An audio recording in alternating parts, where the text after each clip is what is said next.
Welcome to YouTube channel cell টিভির পক্ষ থেকে আমি আরিফ হোসেন সবাইকে প্রীতি ও শুভেচ্ছা জানিয়ে শুরু করছি আমাদের আজকের প্রতিবেদন। দর্শক বন্ধুরা, আমরা আজ কথা বলবো একজন কিশোরী বোনের সঙ্গে। সে এই বয়সে কেন ফুল বিক্রি করে? তার তো এই বয়সে থাকার কথা স্কুলে।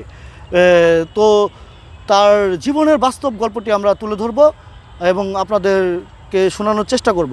আসসালামু আলাইকুম। ওয়ালাইকুম সালাম। কি নাম তোমার? বৃষ্টি। বৃষ্টি, খুব সুন্দর নাম। তো আমরা দেখতেছি তোমার হাতে ফুল, তুমি মনে হচ্ছে ফুল বিক্রি করো, তাই না? জি। তো আচ্ছা, তুমি কি ফুল বিক্রি করো কেন, বা তোমার ফ্যামিলিতে কে কে আছে যদি একটু আমাদেরকে শুরু থেকে বলতা। জি, আমার ফ্যামিলিতে শুধু আমার আম্মু আছে। আমার আম্মু খুব অসুস্থ, আর আমার ছোট ছোট ভাই বোন আছে। আর আমার আব্বু একটা বিয়ে করছে, সে কারণে সংসারটার দায়িত্ব আমিই নিছি। মানে সংসারটা চালাতেও আমার খুব কষ্ট হয়, কিন্তু কষ্ট হইলেও করার কিছু নাই। সংসারের মধ্যে আমি সবার বড়, তো আমার সংসার চালাইতেই হইব। যে করে হোক কষ্ট মষ্ট করে সংসারটা চালাইতেছি। সে কারণে আল্লাহকে বলি, আল্লাহ তাড়াতাড়ি আমাদের কষ্টটা দূর করো। সবাই বলে কষ্ট করলে কষ্টের ফল পাওয়া যায়, সে কারণে কষ্ট কইরা যাইতাছি। যদি আল্লাহ একদিন না একদিন ফল মিলায়, সে কারণেই যাদের কাছে ফুল বেচতে যায় তারা বলে ফুলের ভিতরে করুণা আছে, যাও যাও দূরে যাও, তোমাদের শরীর থেকে করুণা আসবে, যাও যাও। তখন আমরা মনে মনে ভাবি, আহারে আমরা যদি ওদের মতো হইতাম তাহলে কি আমরাও এই কথা বলতাম? সে কারণে বড়লোক হওয়া ভালো না, আল্লাহ যেমনটা দিচ্ছে সেমনটা নিয়ে থাকা ভালো। করুণা যাদেরকে ধরে তাদেরকে এমনিই ধরে, কারো গায়ের সাথে ঘেঁষলে ধরে না।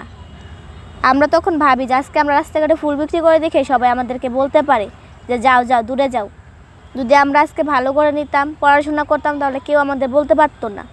তখন মনের ভিতরে খুব কষ্ট লাগে, কিন্তু কি কষ্টটা কাউরে প্রকাশ করি না, কারণ কষ্ট প্রকাশ করতে পারলে একমাত্র আল্লাহর কাছেই পারি।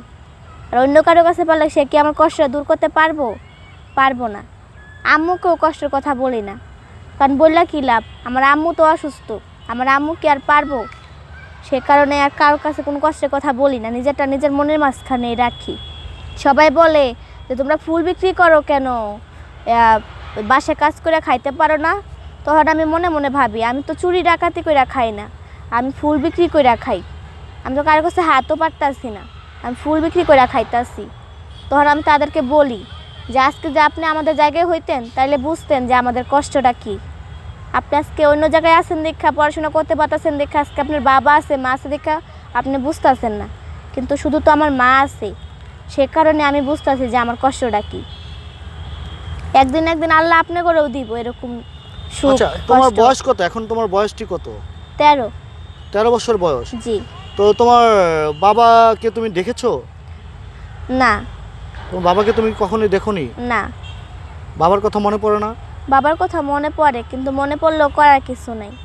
করার কিছুই নেই। তোমরা কয় ভাই কয় বোন? আমরা 3 বোন 1 ভাই। 3 বোন 1 ভাই? জি। বোনদের মধ্যে তুমি সবার বড়? জি, আমি সবার বড়। ছোট বোনরা কি করে? ওরা ছোট ছোট, ওরা বাসায়ই থাকে। বাসায় থাকে? আচ্ছা আচ্ছা। তুমি এই যে ফুল বিক্রি করো হেঁটে হেঁটে? জি। সারাদিন ফুল বিক্রি করো? জি। সকাল কয়টা বাজে বাসা থেকে বের হও? 6টা বাজে। 6টায়? আর বাসায় যাও কখন? 5টা 7টা। বিকাল 5টা এবং সন্ধ্যা 7টার দিকে বাসায় যাও? জি। আচ্ছা, এই সারাদিনে তুমি ফুল কত টাকার ফুল বিক্রি করতে পারো? এই যে সারাদিনে 50টা গোলাপ আনছিলাম, এখনো সব গোলাপই থাইকে গেছে, বেচতে পারি নাই। বিক্রি করতে পারোনি? না। আচ্ছা, তো তুমি ফুল যে আনো, তুমি কিনে আনো না ফুল? জি, আমি না বাগান থেকে আনো? কিনে আনি। কোত্থেকে কিনে আনতে হয় ফুল? আগারগাঁও থেকে। আগেরগাঁ থেকে? জি। তুমি ফুল কত টাকা করে কিনে আনো? আমি 100 গোলাপ চাই হলো জাতি 500 700 800 900 1000, আবার 2000 টাকাও চাই ভালো গোলাপ।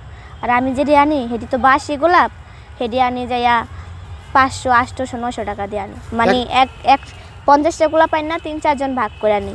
100 গোলাপ মানে 50টা এনে 3-4 জন ভাগ করে নাও? হ্যাঁ, যেন 3-4 জন মিলে টাকাটা উঠাইতে পারি। আচ্ছা আচ্ছা, 3-4 জনে মিলে টাকাটা যে উঠাইতে পারো? হ্যাঁ। আচ্ছা, তো তোমার সেই টাকাগুলো কি ওঠে গোলাপ বিক্রি করে? না। ওঠে না? না। তাহলে তোমার সংসারটা কিভাবে চলে? সংসারটা এভাবে চালাইতে হয়, একদিন খায়া থাকি একদিন না খায়া থাকি। আজকে খেয়েছো? না। আজকে খাওনি কেন? আমি যদি খাইতে পারতাম তাহলে তো আমার মা ভয় বোনও খাইতে পারতো, সে কারণে আমার একজন খাবার হাত ছিল, আমি খাই নাই। আমি এখানে খামো, আমার মা আর ভাই বোন তো না খায়া থাকবো, সে কারণে আমি খাইনি। মা ভাই বোন তারা না খেয়ে থাকবে, তুমি খাবা, সেজন্য তুমিও খাওনি? না। প্রিয় দর্শক বন্ধুরা, আমরা আসলে যারা এই যাদের জীবনের গল্প তুলে ধরি আমাদের এই চ্যানেলের মাধ্যমে, আমরা সবসময় সত্য ঘটনা তুলে ধরার চেষ্টা করি এবং সত্য ঘটনারে আমরা তুলে ধরি। তো আজকে আমরা যে বোনটির সঙ্গে কথা বলতেছি, এই বোনটি একজন ফুল বিক্রেতা। তো ইতিমধ্যে সে বলল সে আজকে কিছুই খায়নি। তো এখন বাজে হচ্ছে সন্ধ্যা 5:30। তো এখনও পর্যন্ত বোনটি না খেয়ে আছে। কারণ হচ্ছে সে যদি খেয়ে থাকে তাহলে তার ছোট ছোট বোনগুলো না খেয়ে থাকবে এবং তার মাও না খেয়ে থাকবে, সেজন্য সেও খায়নি। কতটুকু জ্ঞান এবং কতটুকু বুদ্ধি থাকলে সে এই কাজটুকু করতে পারে। তো আমরা তার সঙ্গে আরও কিছু আলোচনা করব এবং তার বাস্তব জীবনের গল্পটি আমরা তুলে ধরব। তো বোন, আচ্ছা, তুমি এই যে আমাদের এই ভিডিওটি আমরা যে আজকে করতেছি তোমার, এটা আমরা ইউটিউব চ্যানেলে বা আমাদের বিভিন্ন ফেসবুক পেজে আমরা এই ভিডিওটি পোস্ট করব। তো তোমার কোনো অসুবিধা আছে? না, আমার কোনো অসুবিধা নেই। তোমার কোনো অসুবিধা নেই? না। আচ্ছা, আমাদের এই প্রতিবেদনের মাধ্যমে আমাদের যারা দর্শক আছে তারা বিভিন্ন সময়ে অসহায় নারীদেরকে, অসহায় বোনদেরকে সাহায্য এবং সহযোগিতা করে থাকে। জি। তো তুমি কি আমাদের এই যারা দর্শক আছে দেখবে তোমার এই ভিডিওটি, তাদের কাছ থেকে কি কোনো সাহায্য এবং সহযোগিতা চাও? জি। তো কি ধরনের সাহায্য সহযোগিতা চাও? তারা যদি আমাকে কিছু সাহায্য করে তাহলে যদি পারি যে যাই দেখ খুশি হইয়া, তাই যদি দিতে পারে তাহলে আমি তাদের কাছে খুব থাকবো, ঋণী থাকবো, তাদের জন্য দোয়া করব। আচ্ছা আচ্ছা আচ্ছা, আরেকটু কথা আমি তোমার কাছে জানতে চাই। তুমি তো লেখাপড়া করতে পারোনি। না। তো তোমার বয়সী মেয়েরা যখন স্কুলে যায়, লেখাপড়া করে, তারা স্কুলে যে অনেক সময় খেলাধুলা করে, দুষ্টামি ফাজলামি করে, তখন তোমার কাছে কীরকম লাগে? আমার কাছে খারাপই লাগে, কিন্তু খারাপ লাগলেও করার কিছু নাই, আমার জীবন এটাই। তোমার জীবন এটাই? জি। আচ্ছা, তোমার কি লেখাপড়া করতে মন চায়? মন তো চায়। তো তাহলে লেখাপড়া তো চাইলেও তো করার কিছু নাই। মন চাইলেও করার কিছু নেই। দর্শক বন্ধুরা, আসলে মনে চায় লেখাপড়া করতে, কিন্তু মন চাইলেও করার কিছু নাই। কারণ সংসারে অভাবের কারণে তার পড়ালেখাটা হচ্ছে না। তো আমাদের এই দর্শকদের উদ্দেশ্যে তোমার কিছু বলার আছে? জি। যারা নিয়মিত তোমার এই প্রতিবেদনগুলো দেখবে এবং তোমাকে সাহায্য এবং সহযোগিতা করবে, তাদের উদ্দেশ্যে তোমার কিছু বলার আছে? জি। কি বলার আছে? ভাইয়া, আপনারা তো বড় লোক আর আমরা তো গরিব। আমাদেরকে জিয়াদন আসলে আমাদের থেকে একটা হইলো ফুল কিনলেন। আর আপনাদের জন্য আমি দোয়া করব, আপনারা যেন ভালো থাকেন, সুখে থাকেন। আর আপনারাও আমার জন্য দোয়া করেন, আমার আম্মুর জন্য দোয়া করেন, আমার আম্মুর যেন শরীর সুস্থ ভালো হয়ে যায়। আচ্ছা, তোমার ভবিষ্যৎ পরিকল্পনা কি? তুমি কি এভাবে ফুল বিক্রি করে তুমি সারাটা জীবন কাটিয়ে দিবা, না ভবিষ্যতে তোমার কোনো চিন্তা ভাবনা আছে, পরিকল্পনা আছে? আমার ভবিষ্যতে আর কোনো চিন্তা নেই, ভবিষ্যতে এটাই। ভবিষ্যতে এটাই? কেন? যখন আমি বলি যে গার্মেন্টসে চাকরি করবো, তখন মানুষে আমাকে বলে, কয় তোরা তো পড়ালেখায় জানিস না, তোরা গার্মেন্টসে কী চাকরি করবি, সারা জীবন উদ্যানে উদ্যানে ফুল বিক্রি করে হাঁটোস। তখন আমার মনে খুব কষ্ট লাগে, কিন্তু কষ্ট লাগলেও করার কিছু না, আমরা আজকে ফুল বিক্রি করে দেখে ওরা বলতে পারে।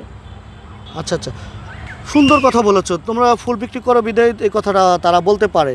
এবং তাহলে তুমি কি অনেক সময় তোমার মনকে বুঝিয়ে এবং তুমি চেষ্টা করো তুমি যে পথটা ছেড়ে দাও, ভালো একটা চাকরি করো, গার্মেন্টসে ঢুকো।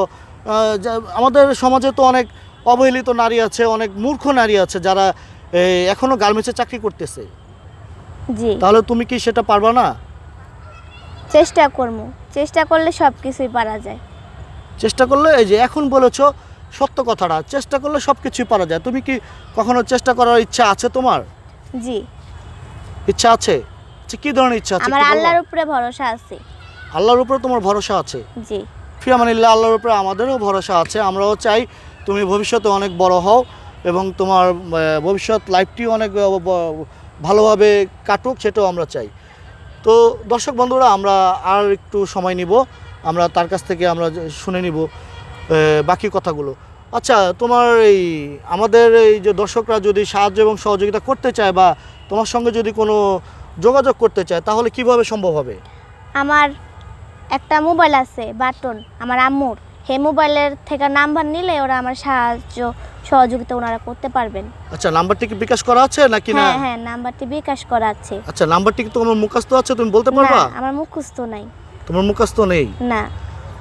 আচ্ছা, আমরা তাহলে তোমার নাম্বারটি কি ভিডিওর স্ক্রিনে দিয়ে দিব? হ্যাঁ, ভিডিওর স্ক্রিনে দিয়ে দিব। জি। দর্শক বন্ধুরা, আমরা নাম্বারটি ভিডিওর স্ক্রিনে দিয়ে দিব, আমাদের সঙ্গে থাকুন। তোমার নামটি জানো কি? বৃষ্টি। বৃষ্টি। আমরা এতক্ষণ আপনারা আমাদের সঙ্গে থেকে বৃষ্টির জীবনের গল্পটি আপনারা শুনতে পারলেন। আমরা ভবিষ্যতে আরও কিছু রিয়েল ঘটনা তুলে ধরবো আপনাদের মাঝে। আমাদের সঙ্গে থাকুন। ধন্যবাদ সকলকে। খোদা হাফেজ।